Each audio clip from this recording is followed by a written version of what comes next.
Cogmind is one of the greatest roguelike games of the past decade. Today we're going to talk about it in relation to Aristotle and the idea of virtue ethics, discussing how games can make us better people. There are some people who might think that time spent playing video games is time wasted, or that video games don't have much more to offer us than being a pleasant, entertaining pastime.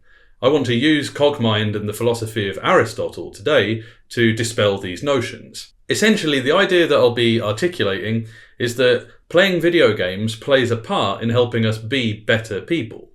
I think to some degree, all art does this. When we watch films or TV shows about people from different backgrounds, different cultures and social classes, we learn about many different aspects of the human experience and about the social and political problems we face as a species.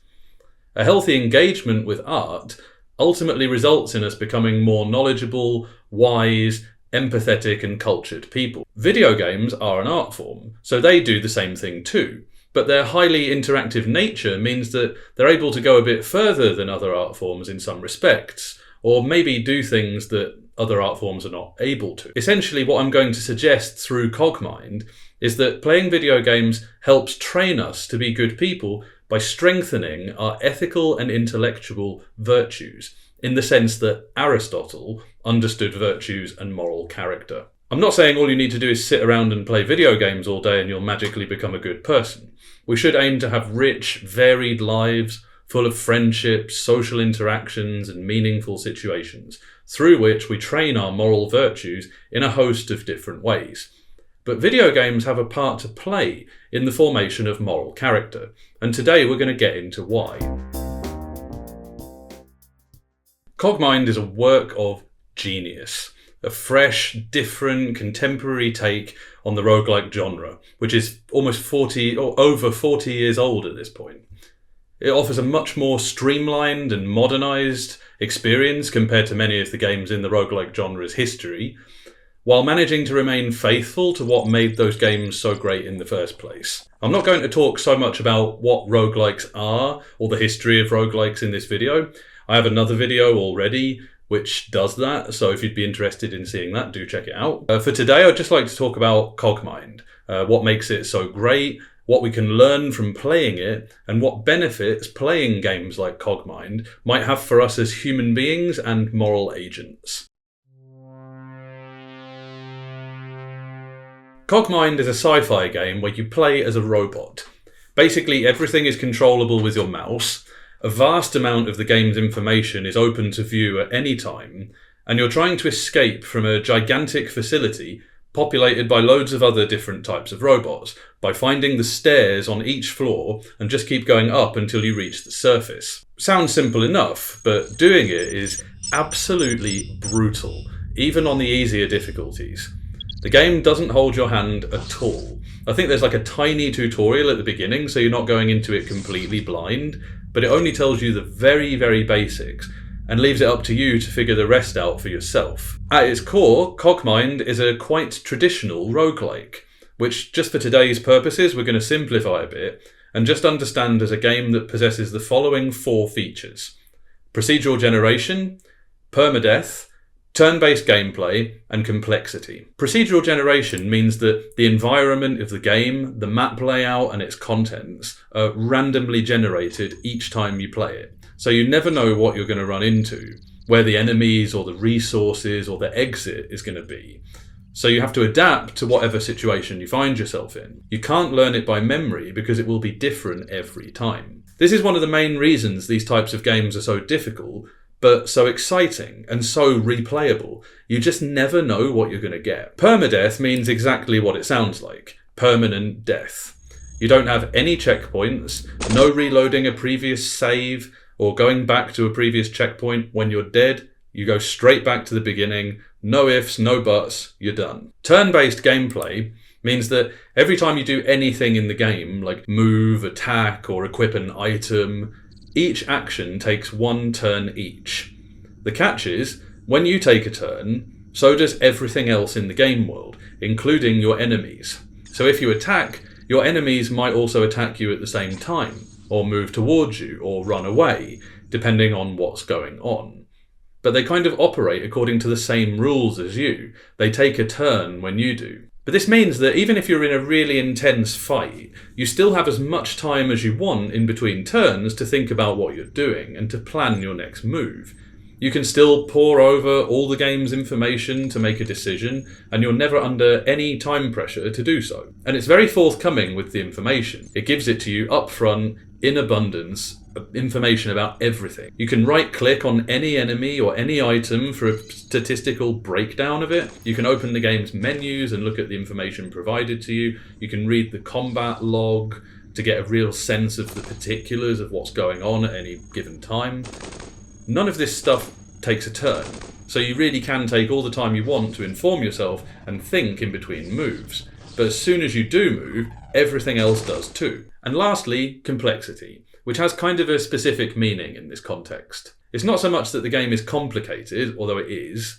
It's complicated in such a way that there are multiple viable options available for playing it. Various strategies you can employ and be successful. And there are loads of different strategies available in Cogmind. You can go in all guns blazing, or you can be a stealthy kind of ninja robot that sneaks around and uses melee attacks. You can fly. You can rely on information warfare, hacking terminals to confuse and outsmart your enemies. There are loads of options available in any one playthrough of the game. And if you know what you're doing, they're all viable. The reason that there are so many different options at any one time leads us to how Cogmind differs itself from many traditional roguelikes. For a start, there is no class system. In many games like this, you begin by picking a class, a warrior, a sorcerer, a berserker, and so on, which will largely determine what you're able to do for that run. But in Cogmind, it's the same every time. And there's no levelling up with experience points either. You don't get XP for killing enemies or performing actions of any kind. The way you get stronger and progress is kind of the game's main gimmick. Your robot is fully customizable, and you customize them by attaching parts to them that you find on the floor throughout the facility. You found an assault rifle? Great, you can attach that to yourself, and now you have a gun for an arm. You have a slot for power, which you can attach engines to yourself to power all the other stuff that you've got. You've got slots for propulsion, giving you different movement options. You have weapon slots and slots for utilities, which give you anything from extra storage to entirely new abilities. So you're literally building yourself as you go along, and you can mix and match or try out new things as often as you want, as long as you have the parts available. And everything you attach to your body also acts as your armour. Your core is your health, and anything you attach to your body will partially cover your core. So when you get damaged, your body parts will usually take damage rather than your core. The only levelling up that happens in the game is when you find the stairs on a particular floor. Once you go up, you can choose extra slots to gain for either power, propulsion, utilities, or weapons. You get 2 each time you level up. This system is one of the things that makes Cogmind so exciting. You have to adapt to the things you find in the world and make the best of what you have. And you're constantly in the knowledge that the build you're currently working with almost certainly won't be the one that you have by the end of the current area, and definitely won't be the one you have by the end of the game. Everything you have attached will get damaged as you go and need replacing, or you might just find something else you like better and feel like changing things up. If you get banged up, there's always the potential for an epic comeback. I like games which have different classes, but there is usually a sense that when you've picked a class, you are kind of locked into a particular way of playing, or a few particular ways of playing. In Cogmind, though, all the options are potentially there in the same run. If you make the right changes, you can go from being a tank destroying everything in your path to being a sneaky flying robot in a matter of seconds. Also, unlike many roguelikes, stealth is one of the most viable options in Cogmind. Many combat encounters can be avoided entirely simply by slinking away, and if you have the right equipment, the environment is fully destructible, so you can drill or bash your way through walls to make your own path so you don't run into any enemies. Ideally, you want to avoid combat as much as humanly or robotically possible, because the more trouble you make, the more robots the facility sends your way to kill you. So just because you see an enemy doesn't mean you should run over and kill it. You don't get XP for doing that anyway. You should really only fight when you absolutely have to. Not everything you run into will be an enemy, though. The facility has lots of robots going about their business that will act completely neutrally to you. They could be taking out the trash, transporting stuff from one room to another, or digging or something, but every robot has a function, a duty they're programmed to carry out, and many of them will just be going around doing that duty, and they won't bother you.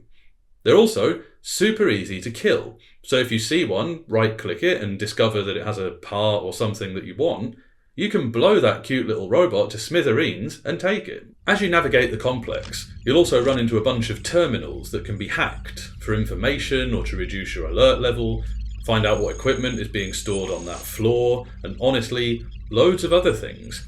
There are repair terminals, terminals that can identify unknown things, and terminals that I still have no good idea what their function actually is. They're risky because they could give you some game-changing piece of information or help you in some other way, but should you fail to hack one, the security robots will be sent straight to your location. Cogmind is a remarkably compelling game. It oozes quality and style, is so tightly designed, and is a joy to look at. The art style and the colours are fantastic. One of my favourite things about roguelikes is that adventurous feeling of having to adapt to changing circumstances, making the best of what you find and thinking of creative ways to get the most out of what you have, and finding creative solutions to the problems in your path. Cogmind absolutely nails this, and actually feels somehow more like an immersive sim than a lot of roguelikes do. Although I think there are other roguelikes that have immersive sim-like qualities, but maybe that's the topic for a future video. It's also absurdly hard, and makes no apologies for it. For a new player, it arguably borders on unfair. I play on normal difficulty, and I'm ashamed to say that in my dozens of runs of the game, I've only left the first area once. And the first area is only like 4 levels. I can usually find the first 2, 3 quite easily, but I'll usually get quite unceremoniously deleted fairly soon after that. But I have managed to get out of the first area one time. And because your body parts cover your core in Cogmind, it actually does take a fair bit to kill you.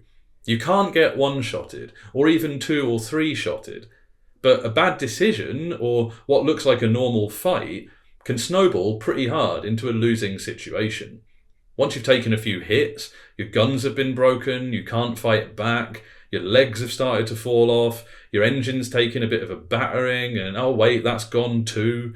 Then you're left just kind of limply stumbling around, desperately trying to run away until you get boxed into a corner, and you know you're dead at this point, but you still struggle while 3 uncaring robots just slowly put you down, one shot at a time. You feel so powerless, it's absolutely brutal. So why do I keep coming back to a game like this? A game I've never got anywhere close to winning, and which insists on punishing me? Well, for one, it's entertaining, it's compelling in and of itself, and I do think there is an aesthetic value in it. We can appreciate it as a work of art, or a feat of design. But I think there's more going on here. I think games like Cogmind, and other types of games too, but we're just talking about Cogmind here. I think playing these difficult, cerebral, strategic games actually contributes to training and reinforcing particular virtues, playing a part in forming our moral character and helping us be better people. In saying this, I'm guided by what's called virtue ethics in philosophy, a branch of ethics strongly influenced by Aristotle's writings on virtue and moral character.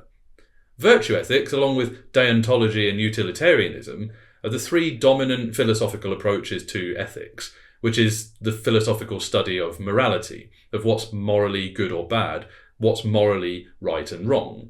I'll very briefly tell you what these 3 approaches mean. Utilitarianism emphasises the consequences of actions as being decisive for ethics. If I want to know whether something's right or wrong, or whether to do something or not, I must consider the consequences and aim to do the things which would bring about the best consequences, which would bring about the highest possible amount of good for the most possible people. But this can lead to some difficulties, not only because working out what this would be is often quite difficult to do, but also because we could think of cases where a lot of people could be helped if only we could do something really, really immoral. Maybe if we stole something or killed someone, we could help a great deal of people. But doesn't this mean that stealing and killing are morally fine, at least in some circumstances? Not everyone would want to accept that. Some deontological philosophers would insist that they're not fine because certain things are wrong in and of themselves, no matter what their consequences would be. The word deontology has its roots in the Greek word deon, meaning duty.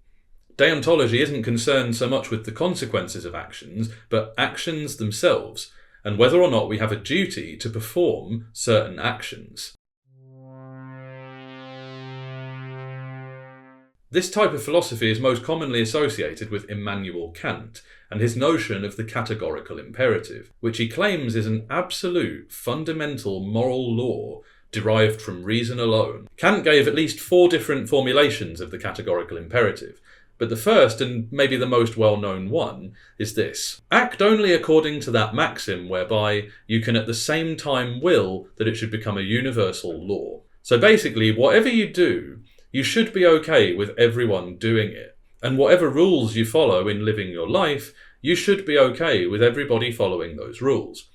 If you're not, then you shouldn't do it yourself or follow those rules yourself. So suppose you generally don't lie if you can help it, but sometimes you feel like you have to tell a white lie or two.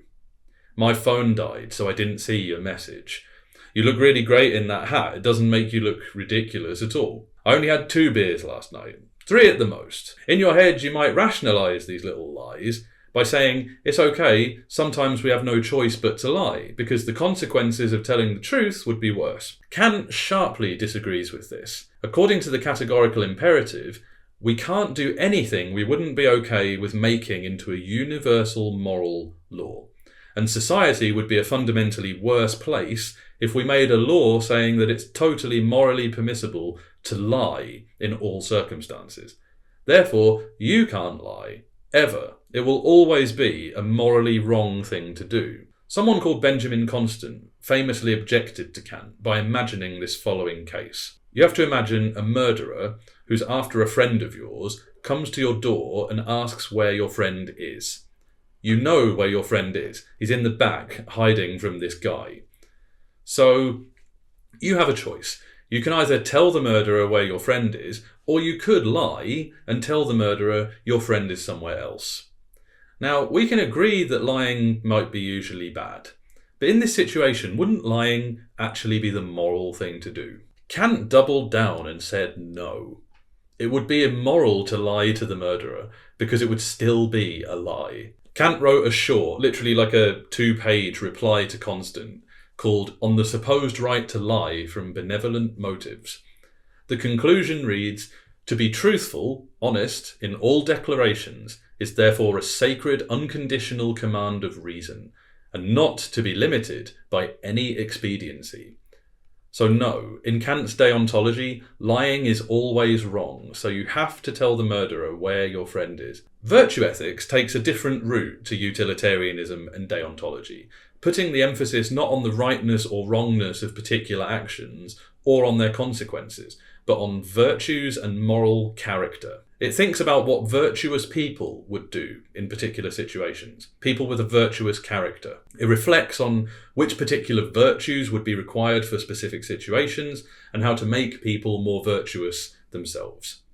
And in doing all of this, philosophers of virtue ethics are particularly influenced by Aristotle's writings on virtue and moral character, in his Nicomachean Ethics and the Eudemian Ethics. For Aristotle, a virtuous person is one that has cultivated virtuous dispositions, meaning they tend to act virtuously because they've been trained to act virtuously. They're disposed to act virtuously. Just as an excellent, highly trained sportsman is disposed to play well, a virtuous person, through their moral training, is disposed to act well. Virtues are therefore basically well-entrenched habits, trained tendencies to behave in ways which express excellent traits of character. A person with a virtue will act, react, feel, and generally behave in ways that are characteristic of that virtue. Aristotle reasoned that cultivating virtuous dispositions and living according to them would result in you living the good life, one of eudaimonia, a Greek word literally meaning good spirit, but which can be translated as flourishing, well-being, or happiness. Aristotle distinguished between intellectual virtues and ethical virtues. Kindness is an ethical virtue expressed in kind actions. A kind person tends to be kind, is disposed to perform actions which express kindness, is motivated by kindness, and recognizes kindness as a sufficient reason for doing something. The virtue of kindness would reverberate throughout this person's whole life. The Stanford Encyclopedia of Philosophy article about virtue ethics explains this really well with respect to honesty, saying, "An honest person's reasons and choices with respect to honest and dishonest actions reflect her views about honesty, truth, and deception. But of course, such views manifest themselves with respect to other actions, and to emotional reactions as well. Valuing honesty as she does, she chooses where possible to work with honest people, to have honest friends, to bring up her children to be honest. She disapproves of, dislikes, deplores dishonesty, is not amused by certain tales of chicanery, despises or pities those who succeed through deception rather than thinking they've been clever, is surprised or pleased as appropriate when honesty triumphs, is shocked or distressed when those near and dear to her do what is dishonest, and so on." Cultivating a strong set of ethical virtues is crucial to the good life, but they must be complemented by intellectual virtues, which are dispositions to use our rational faculties in an excellent manner.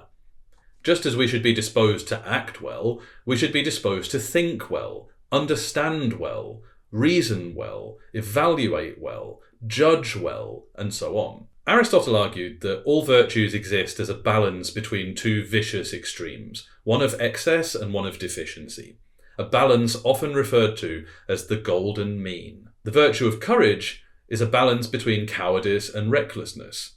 You don't want to be completely reckless, just taking every risk for no reason, but nor do we want to be cowards, taking no risks at all. The virtue of courage balances between these two extremes. Generosity is similarly a balance between stinginess and extravagance, and modesty a balance between humility and pride. The exact degree required of a particular virtue will vary depending on the situation. We need to exercise our intellectual virtues to figure out where the golden mean is and act in it through our ethical virtues. How generous I should be, whether I lend somebody £500 for instance, depends entirely on who is asking for it and for what reason. Is it someone I can trust to pay me back? If not, it wouldn't be generous, it would be stupid. Are they using it to pay rent, or are they going to bet it on a horse race because they got a great tip from a guy down the pub? Being virtuous means exercising our intellectual virtues of reasoning, understanding, and judgment to discern where the balance between excess and deficiency is, and what virtues are required of me. So a well-rounded virtuous person is well trained in both ethical and intellectual virtues, and we become better people by training them both. If we become better people by training our intellectual and ethical virtues, I think video games can actually help us with this. They're often deeply complex, difficult, and strategic experiences, and success in them can sometimes require the development and application of intellectual virtues as conceived by Aristotle, in terms of dispositions, actions, and entrenched good habits. I think Cogmind is one of these games. So which ethical or intellectual virtues are trained by Cogmind? Again, I'm not saying you only need games like Cogmind for this, but they do train us in these virtues to some degree. There's an argument to be made that you can get all the ones that I'm going to talk about, all the virtues I'm going to talk about, from all roguelike games, or at least a lot of them, and maybe from other game genres too, but you definitely get them from Cogmind. One really important intellectual virtue for playing games like this is being able to evaluate risk. You don't get very far without being able to do this. You need to be able to look at a potential combat situation, discern how risky it is, and evaluate whether you should meet it head on, or run away, or figure out some other way to get around it. Cogmind kind of bashes you over the head with this principle. If you try and fight every enemy you come across, you're going to die quite quickly. So you need to be able to evaluate risk and figure out what risks you're willing to take. Being able to evaluate risk means you'll be more likely to avoid hubris. Avoid being overconfident in your ability or your strength. This is what's most likely to get you killed in games like this. You're going to be going along, happily slaughtering everything and managing to make it through each level, only to easily get beaten because you took on a fight that was beyond your capabilities. Being able to evaluate risk makes us better at executing our second virtue, being courageous. We said earlier that courage is an ethical virtue that balances between cowardice and recklessness. These are both attitudes or possible responses to risk. To take unnecessary risks all the time is reckless, but not to take any risks is cowardly. Taking the right amount of risk for the right reasons is courageous. Being better at evaluating risk means you'll be better able to see what being courageous in a particular situation would be, where the golden mean between cowardice and recklessness lies. And you need to be courageous to progress through Cogmind. You can't avoid risk entirely. You can't avoid every fight. And a lot of risks are actually worth taking. Blowing up a transporter robot might attract guards, but it would also give you some good gear that would help you in the long run. Hacking terminals always carries a risk of failure and being detected, but the benefits of hacking can be huge. You have to have a bit of courage when playing Cogmind. You can't completely avoid risk. You just have to figure out which risks are worth taking and rise to the occasion. Lastly, we have two virtues about failure. Playing games like Cogmind, as well as other generally difficult games, like those from Software for instance, requires persistence through failure. They require you to not be put off by failure, but to try and try again, practicing to get better, and not letting failure deter you from improving and trying to win. Persistence is an absolute must for games like this because you will fail, and you'll fail often. You might only fail, but that doesn't mean you can't improve or that it's not worth trying again. The way we become able to persist through failure requires the intellectual virtue of viewing failure as an opportunity for learning, for understanding failure in the right way. Being able to persist through failure without getting angry, frustrated, or quitting means that you need to have the right outlook on failure. We can't view it as a cause for despair or frustration, see it as reflecting badly on us, or let it make us think less of ourselves. It's easy to let failure do this to us, whether it's in school, in sport, in romance, in the job market, or in some other part of your life. Failure is brutal, but it's possible to have a different outlook on it, viewing it as a chance to learn something, improve, and do better in the future. Each failure teaches us something, giving us new information that we can use to take forward so we don't fail again, or at least fail better. Roguelikes wear this idea as a badge of honour, and Cogmind is no exception. It is through failure that you learn, through trying out new things and failing at them, that you become more familiar with the game's systems and its world. Most of your runs will probably end in failure, but they can all be so varied and different that you pick up a new morsel of information or two each time, slowly but surely improving your knowledge and making you better. No one enjoys failing, but if you approach failure with the right mindset, you can see that it actually plays quite an important role in your life. It can drive you to be better if you let it. So Cogmind, apart from being a well-designed, entertaining, compelling game, low-key trains some important intellectual and ethical virtues, acting as light exercise for the ethical aspects of ourselves, a kind of moral and intellectual workout that allows us to slightly reinforce our ethical and intellectual virtues, partially contributing to preparing us for situations where we will need them in life and contributing to the process of making us be better people. Thank you so much for watching. Please do like and subscribe if you'd like to see more content like this. This has been Breaking the Game, and we'll see you next time.